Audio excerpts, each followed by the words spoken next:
Ladies and gentlemen, welcome back to the one and only Gizzy Skeeta show, hosted by yours truly, Connor Skeeta and Maz Ghazi. We invite you to sit back, relax, and grab some popcorn as we will be talking about the one and only, the father of psychology, William Maximilian Wundt. Wilhelm Maximilian Wundt was a German lad who was born all the way back in 1832.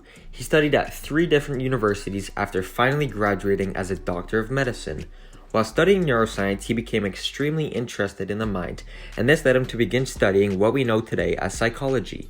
To society, he was a physiologist, philosopher, and professor.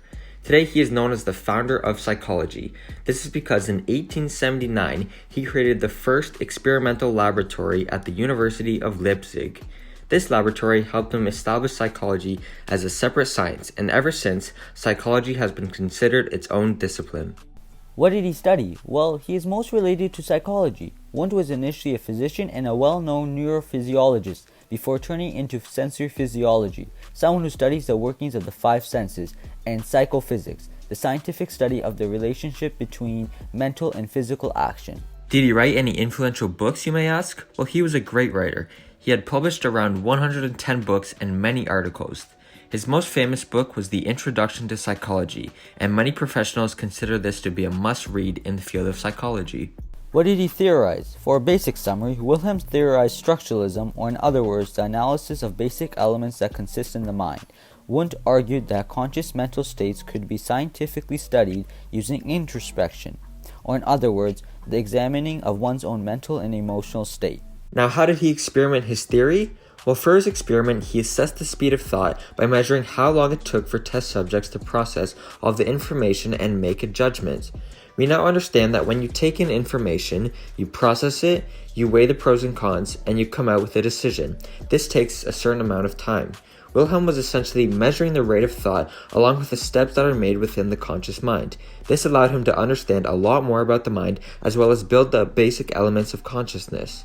As a result of his findings, other scientists were influenced to further study the science of psychology. Now let's get into his contributions. Now you might be thinking, why is Wilhelm called the father of psychology? Well, that's because in 1879, Wilhelm Wundt founded the discipline of psychology by establishing it as its own science and creating the world's first experimental laboratory at the University of Leipzig in Germany. You see, before Wundt came around, people who studied the mind were considered philosophers, and it wasn't until Wundt opened his first lab that psychology was seen as a separate study from philosophy. Because of his findings, Wundt was actually the first ever to be called a psychologist. Later in 1883, one of his students, G. Stanley Hall, returned to America to open up his own lab at the University of Johns Hopkins. Now let's talk about his legacy, starting with his students. From 1875 to 1917, Wundt was a professor at the University of Leipzig, where he trained over 185 graduate students and had a huge impact on their lives. One of Wundt's students happened to be James McKeen Cattell, who ended up becoming the first psychology professor in the US.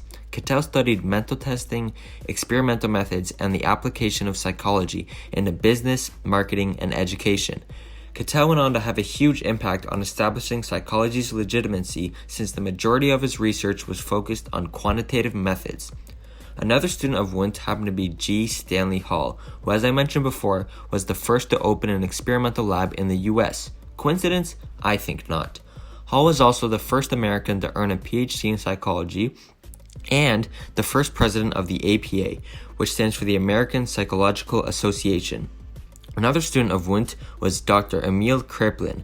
Kraepelin studied biological abnormalities along with mental illnesses, and his work had major impacts on modern psychiatry. Some of his greatest contributions were identifying 2 extremely important disorders that are now known as manic depression and schizophrenia. Now for a deeper dive into his theory. In 1879, Wundt and his student Edward Titchener developed the psychological theory structuralism. For those who don't know, structuralism can be defined as the study of different elements of consciousness. The idea behind structuralism is that you can break down consciousness into basic elements such as perception, ideas, and emotions. In order to study consciousness, Wundt used the practice of introspection, which is described as the observations of one's own conscious thoughts and feelings. Now, who invented introspection? Well, you might have guessed it, William Wundt. Now the big question is, does his legacy still live on? You might be asking yourself, This man died all the way back in 1920. How could he still be important to this day? Well, 70 years after his death, a survey was conducted with 49 American historians. The results show that Wundt was still considered the most important psychologist of all time. Keep in mind that this survey was conducted on only Americans, even though throughout his whole career, Wundt had only taught in Germany.